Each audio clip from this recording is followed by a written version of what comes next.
Olá, queridos irmãos, sejam muito bem-vindos a mais um Palavra Encarnada, hoje dia 17 de outubro. Nós estamos reunidos em nome do Pai, do Filho e do Espírito Santo. Amém. Ave Maria, cheia de graça, o Senhor é convosco. Bendita sois vós entre as mulheres, e bendito é o fruto do vosso ventre, Jesus. Santa Maria, Mãe de Deus, rogai por nós, pecadores, agora e na hora de nossa morte. Amém. O Senhor esteja conosco. Ele está no meio de nós. Proclamação do Evangelho de Jesus Cristo, segundo Lucas. Glória a vós, Senhor. Naquele tempo, disse o Senhor: ai de vós, porque construís os túmulos dos profetas. No entanto, foram vossos pais que os mataram. Com isso vós sois testemunhas, e aprovais as obras de vossos pais, pois eles mataram os profetas, e vós construís os túmulos. É por isso que a sabedoria de Deus afirmou: eu lhes enviarei profetas e apóstolos, e eles matarão e perseguirão alguns deles, a fim de que se peçam contas a esta geração, do sangue de todos os profetas, derramado desde a criação do mundo, desde o sangue de Abel até o sangue de Zacarias, que foi morto entre o altar e o santuário. Sim, eu vos digo, serão pedidas contas disso a esta geração.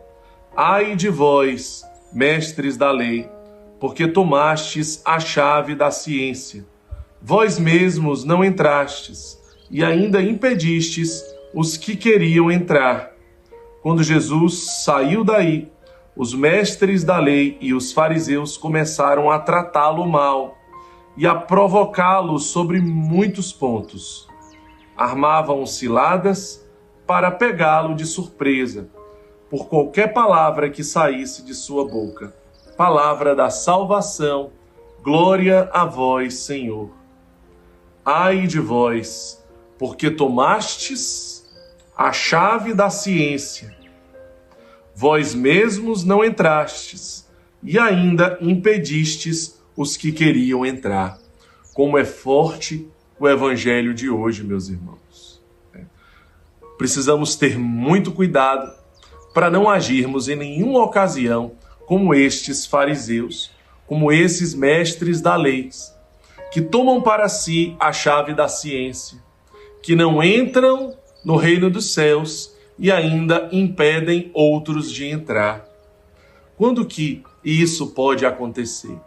Quando, por exemplo, nós observamos alguns mestres da lei dos dias de hoje, que, por exemplo, se consideram mais santos, mais dignos que o próprio Santo Padre, o Papa.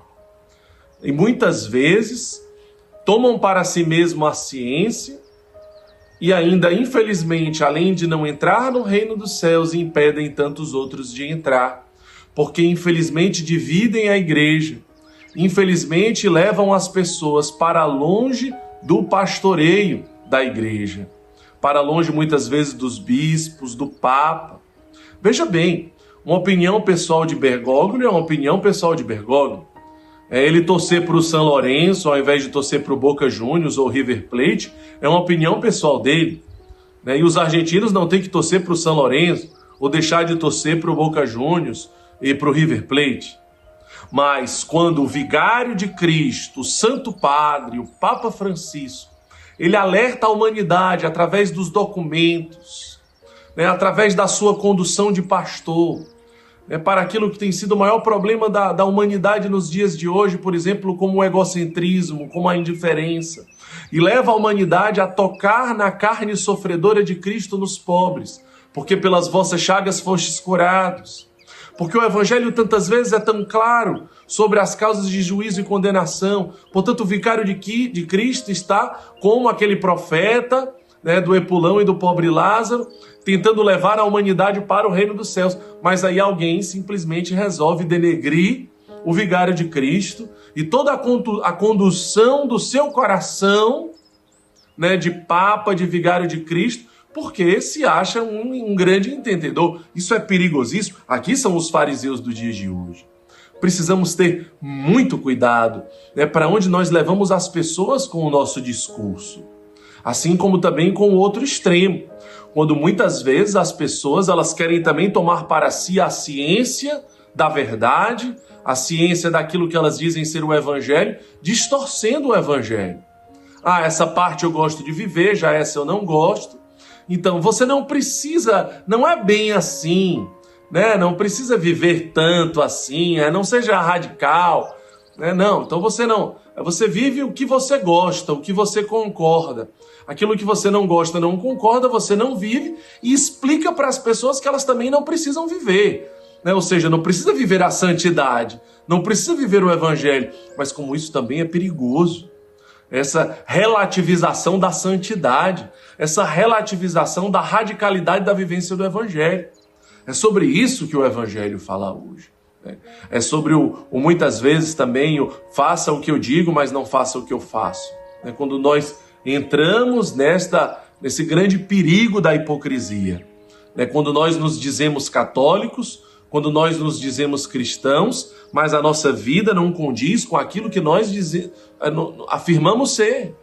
É claro que a nossa forma de ser e de agir, como um contra-testemunho, infelizmente leva as pessoas para um outro caminho. Né? Mas quando o meu testemunho é autêntico, quando o meu testemunho ele é condizente com aquilo que eu digo que eu sou, católico cristão, mas que maravilha, que beleza! Quantas pessoas se aproximam de Deus, quantas pessoas se aproximam da sua salvação, da sua santificação, por conta da sua vida. Você, irmão acolhido, que testemunha com a vida o evangelho aí no sítio, aí na casa de acolhimento, né? E não simplesmente você discursa, você fala na hora do diário espiritual, mas fala mal dos coordenadores, fala mal dos outros irmãos, se acha melhor do que eles. Muito cuidado! É sobre isso que o evangelho está falando hoje. Que o evangelho, portanto, se torne vivo dentro de nós, realizando uma obra nova, nos fazendo estar muito vigilantes, né, com esse grande risco, esse grande perigo da nossa vida não ser um testemunho autêntico da verdade daquilo que nós nos propomos a viver, quando nós nos identificamos com o cristianismo. Que Deus nos abençoe em nome do Pai, do Filho e do Espírito Santo. Amém.